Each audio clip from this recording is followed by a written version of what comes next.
Ada quote yang menarik tentang kepribadian Byron gitu. Kata Russell begini, orang yang tidak bahagia itu seperti seorang pria yang kurang tidur. Selalu bangga dengan kenyataan. Ini kamu harus mikir memahami quotes ini. Orang kurang tidur itu kan biasanya orang sibuk, pekerjaannya banyak, tidak sempat ada waktu untuk istirahat, untuk santai. Loh, orang seperti ini tuh loh kan banyak yang membanggakan hidupnya. Saya loh orang sibuk, kalau diajak apa-apa, wah sibuk aku. Wah sibuk aku kan ngono. Jadi kayak kurang tidur. Nah, toh begitu itu kan menunjukkan dia tidak bahagia karena capek, karena lelah. Waktu yang lain santai-santai dia tegang, dia kerja. Tapi itu pun dia membanggakan fakta hidupnya, kenyataan hidupnya. Padahal dia lelah. Jadi dia itu tidak bahagia sebenarnya. Tapi toh begitu dia bangga dengan kenyataan dirinya yang tidak bahagia. Nah, jadi orang tidak bahagia itu seperti laki-laki yang kurang tidur. Dia selalu membanggakan kenyataan hidupnya. Padahal yang dia banggakan itu orang lain melihatnya kasihan. Sampean kerja keras mati-matian jungkir balik buat apa? Tidak bahagia. Lu biar saya bahagia, tapi kerjanya sendiri tidak membuat bahagia. Itu pun dia banggakan fakta hidupnya. Nah, ini salah satu quote yang berhubungan dengan jenis kepribadian Byron tadi. Kalau kalian ingin bahagia, kalau punya mindset seperti ini harus diubah. Hidupmu tidak santai, tidak nyaman. Meskipun kamu tutup-tutupi dengan ideologi, idealisme macam-macam, kamu kasih alasan, daki-daki, intinya kamu tidak bahagia, kan itu saja. Kan tidak penting alasan itu. Yang penting kan kamu yang menjalani dan merasakannya. Baik, lanjut ya. Yang kedua, ini juga bikin masalah. Kalian tidak akan bahagia kalau mindsetmu adalah kompetisi, persaingan. Gara-gara persaingan ini kan kalian lupa waktu, bekerja terlalu keras, mengabaikan hal kecil sederhana biar bisa menang. Kalian selalu lirik kiri, lirik kanan, jangan-jangan ada yang lebih hebat dari saya. Jangan-jangan ada yang lebih pintar dari saya. Jangan-jangan ada yang lebih ganteng dari saya. Sudah. Kuliah hari pertama tolah-toleh yang kamu incer, ini yang pintar, lebih pintar dari saya mana ya? Yang lebih ganteng dari saya mana ya? Logikamu selalu logika persaingan. Atau jangan-jangan kamu lihat ini motornya yang lebih mahal dari saya mana ya? Persaingan. Jadi akan berat. Kata Russell, bagi saya, hal yang ingin saya peroleh dari uang adalah waktu luang dan rasa aman. Namun apa yang diinginkan oleh manusia modern pada umumnya adalah mendapatkan lebih banyak uang dengan maksud untuk menyombongkan diri, kemegahan, dan lebih menonjol dibandingkan orang-orang yang selama ini setara dengannya. Jadi sebenarnya kita itu kerja secukupnya ya cukup untuk memenuhi hidup kita. Tapi karena logika persaingan tadi, saya harus lebih dari yang lain, saya harus yang paling menonjol, maka kita jadinya habis-habisan. Energi kita terserap ke sana dan hidup kita sangat lelah, capek.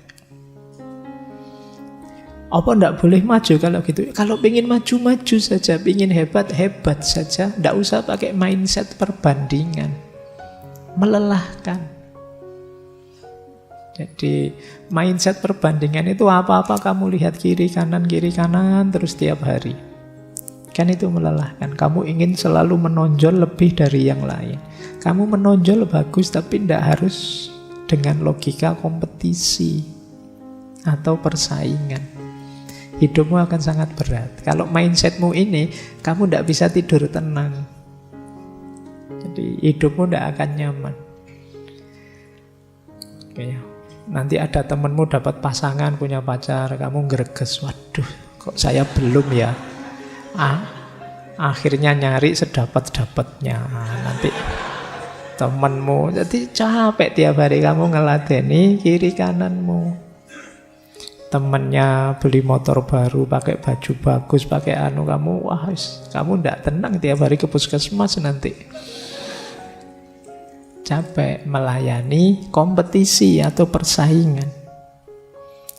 Kata Russell, saya tidak memungkiri bahwa perasaan sukses membuat kita lebih mudah menikmati hidup. Apa yang saya tegaskan adalah kesuksesan hanya bisa menjadi salah satu unsur dalam kebahagiaan. Dan itu terlalu mahal dibeli jika semua unsur lainnya dikorbankan untuk memperolehnya. Sukses iya penting, kita bisa bahagia karena sukses. Tapi jangan segalanya untuk sukses itu. Hidup kita ini banyak sisinya yang lain. Kita masih punya sisi kesehatan, kita masih punya sisi kenyamanan hidup, kita masih punya sisi kebersamaan, kemasyarakatan. Ada banyak sekali dimensi hidup kita. Sukses memang salah satunya. Jangan karena hanya salah satu ini, semua sisi hidup kita korbankan. Ini namanya blunder. Tidak jadi bahagia, malah keteteran terus. Lelah hidup kita dikejar-kejar kompetisi, persaingan. Ya kompetisi itu kan biasanya deket-deket saja, sekeliling saja, kan tidak jauh-jauh. Meskipun misalnya Pak Presiden hebat, tapi sampean kan tidak akan berkompetisi dengan Pak Presiden, kompetisinya sama mahasiswa. Makanya kata Russell, dia punya quote yang menarik sekali. Kata dia, seorang pemulung tidak akan berkompetisi dengan jutawan. Karena dia tidak akan iri. Yang dia iri siapa? Pemulung yang lain yang lebih sukses dari dirinya. Kalian mahasiswa itu tidak mungkin iri sama dosen. Irinya sama siapa? Sama sesama mahasiswa. Kompetisinya juga begitu. Itu yang bikin capek. Oke ya. Boleh kalian maju, boleh kalian hebat, boleh kalian luar biasa, tapi jangan ditempuh dengan mindset kompetisi. Ini menarik ya. Kalau di peradaban barat itu kan selalu logiknya ingin progres. Yang itu kadang demi progres ini dia harus paling nomor satu, paling menonjol, paling hebat dari yang lain. Loh hebat tidak apa-apa, tapi kalimat dari yang lain itu akan memberatimu. Oke, jadi yang kedua ini ya, hati-hati dengan cara berpikir kompetisi atau persaingan. Ya kecuali kamu pas lagi lomba, itu beda lagi. Nanti kamu main sepak bola, saya tidak mau kompetisi Pak, berat. Ayo beda lagi. Wah saya kalau perlombaan kayak gini saya khawatir tidak bahagia Pak, tidak apa-apa lah, saya ikhlas ya, tidak ngono. Itu beda konteks. Ini dalam perjuangan hidup yang real, bukan dalam olahraga. Oke, kita lanjutkan. Nah, ada lagi penyebab ketidakbahagiaan, itu menarik kalimatnya Russell ya. Boredom and excitement. Boredom itu kebosanan, excitement itu kegembiraan, perasaan gembira yang meluap-luap. Ternyata juga bisa jadi sumber tidak bahagia. Ini ada penjelasannya. Kata Russell begini, yang pertama kebosanan. Bosan itu hanya dimiliki oleh manusia, kata Russell. Hewan tidak mungkin bosan. Hewan itu mungkin kelihatan lesu, mondar-mandir, menguap, tapi mereka bukan bosan. Yang bisa bosan itu emosinya manusia. Ya kalau kamu punya sapi atau kambing, wah kambing saya kok menguap terus, jangan-jangan dia bosan. Enggak, ya dia. Kalau hewan enggak, manusia yang bisa bosan. Jadi bosan ini penyakit yang paling gawat. Karena orang yang bosan itu biasanya ingin sesuatu yang lain dari yang selama ini dia jalankan. Berarti kalau yang selama ini dia menjalankan yang baik-baik, bosen itu, kira-kira sekali-sekali nakal itu mungkin enak ya. Kira-kira kalau sekali-sekali usil itu mungkin enak ya. Itu bahayanya kebosanan. Makanya di buku itu Russell menyebut kebosanan itu biasanya dianggap masalah penting bagi kaum moralis, ahli moral. Karena setengah dari dosanya manusia itu disebabkan oleh bosan. Maka kekuatan menahan bosan itu sangat penting untuk kehidupan yang bahagia. Jadi, apa kamu tidak bosan? Itu kan pertanyaan yang paling menohok itu. Kamu kok jadi anak baik terus sekali-sekali mbok nakal gitu. Itu kan kita tertantang rasanya. Iya ya, kayak gimana rasanya? Mesti begitu. Makanya dalam agama itu kita ditekankan sekali bolak-balik dipesan untuk istiqomah. Kenapa begitu? Karena manusia punya rasa bosan. Sesuka apapun kalian dengan sesuatu, kalau itu kalian ulang-ulang terus, pada akhirnya akan bosan. Itu kalau pakai bahasa ilmu neurosains itu, ya hormonnya sudah tidak diproduksi lagi kalau terus-terusan dipakai. Sifatnya hormonal, rasa senang meluap-luap itu ya, pada saatnya akan bosan. Mbok kamu misalnya punya pasangan atau punya pacar cantiknya luar biasa. Begitu nembak diterima langsung pacaran. Tahun pertama masih meluap-luap. Tahun kedua mungkin tinggal setengah. Tahun ketiga biasa. Kalau tahun pertama engkaulah segalanya satu-satunya. Tidak ada yang lebih cantik darimu. Tahun kedua banyak juga yang lebih cantik ternyata. Ya, ini kalau di neurosains urusannya hormonal. Makanya yang pacaran jangan lama-lama. Ada fase jenuhnya. Dan itu manusia. Makanya tadi disebut setengah dari dosanya manusia itu karena rasa bosan. Nah, saya lupa pernah baca di mana itu ada yang bilang jangan-jangan Nabi Adam itu bosan di surga. Digoda setan kok ya mau-maunya itu loh. Mbok kamu nyoba ini, pohon itu kan ceritanya begitu. Sampai terus tergoda akhirnya turun ke bumi sudah. Baik. Jadi hati-hati dengan kebosanan, dia akan jadi sumber ketidakbahagiaan. Kalau kalian sudah bosan, itu saatnya berjuang melawan dirimu sendiri. Orang yang bosan pasti tidak bahagia. Kalian yang kuliah, semester awal masih semangat. Biasanya kalau semester 1, 2 itu kelasnya penuh.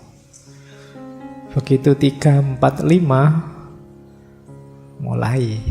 Kelasnya tinggal separuh, 6, 7, 8, lebih sedikit lagi. Nanti mulai ke kampus lagi semester 13, 14. Karena sudah terpaksa mau kena DO. Kenapa begitu? Jenuh. Jadi tantangannya kebaikan itu rasa jenuh. Ternyata kata Russell, kegembiraan juga begitu. Kegembiraan itu kalau berlebih dan berulang, lama-lama juga bosan. Jadi kegembiraan itu kebalikannya rasa bosan sebenarnya. Bosan dan gembira itu kan beda. Tapi kegembiraan ini kalau melampaui batasnya atau berulang terus-menerus, maka yang datang juga kebosanan. Kata Russell, gembira dalam waktu tertentu memang bermanfaat, tetapi terlalu sedikit menimbulkan keinginan yang tidak wajar, terlalu banyak capek. Kamu capek kenapa? Saya capek gembira, Pak. Seneng kok saya ini terus-terusan, bosen lah, Pak. Kalau sudah terus-terusan itu tidak ada rasanya sudah. Sepak bola kok menang, besok menang lagi, menang terus biasa sudah. Ada berita klubmu menang, tidak kaget. Yang enak itu kalah terus menang. Itu seneng, luar biasa. Iya kan? Terus kalah lagi, menang lagi. Jadi tiap kali menang kita pesta. Karena memang selama ini tidak pernah menang. Nah, jadi kegembiraan itu kalau terus-terusan tidak ada rasanya. Buahnya jadi kebosanan. Ini agak tragedi, ternyata gembira juga bisa jadi sumber tidak bahagia kalau limitnya sudah terlewati. Dari gembira bisa jatuh pada bosan. Hidup yang tidak dinamis juga bisa jatuh pada rasa bosan. Karena manusia itu punya sifat ingin tahu, ingin mengeksplorasi, menjelajah hal-hal yang baru. Mengulang sesuatu terus-menerus itu pasti bosan.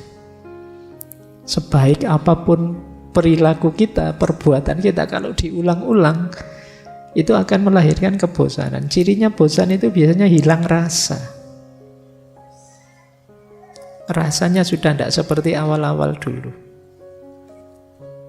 Ya tidak harus dengan pasangan ya. Amal baik saja apa wis. Sholat, tahajud. Belum pernah tahajud Pak saya. Cobaan tahajud. Begitu tahajud, iya Pak, batin saya tenang, rasanya nyaman sholat malam hari. Yo istiqomahlah kira-kira 2-3 bulan. Itu nanti di bulan ketiga, gimana rasanya? Sudah biasa Pak, sudah. Itu manusiawi. Makanya dalam agama kita diperintahkan istiqomahlah. Istiqomah itu pertarungan melawan kebosanan. Jadi ya termasuk ngaji-ngaji seperti ini kan jane yang membosankan tuh. Tiap Rebu harus ke sini capek-capek, terus harus mikir, harus itu. Itu saya loh ya. Jadi yo kan yo mboseni to gini terus. Tapi yo gimana lagi, yuk diistiqomahi wong barang apik kan begitu. Kemampuan menaklukkan diri kita sendiri. Jadi inilah penyebabnya tidak bahagia. Cari strategimu sendiri ya untuk bisa mengalahkan kebosanan ini. Karena dia jadi sumbernya ketidakbahagiaan.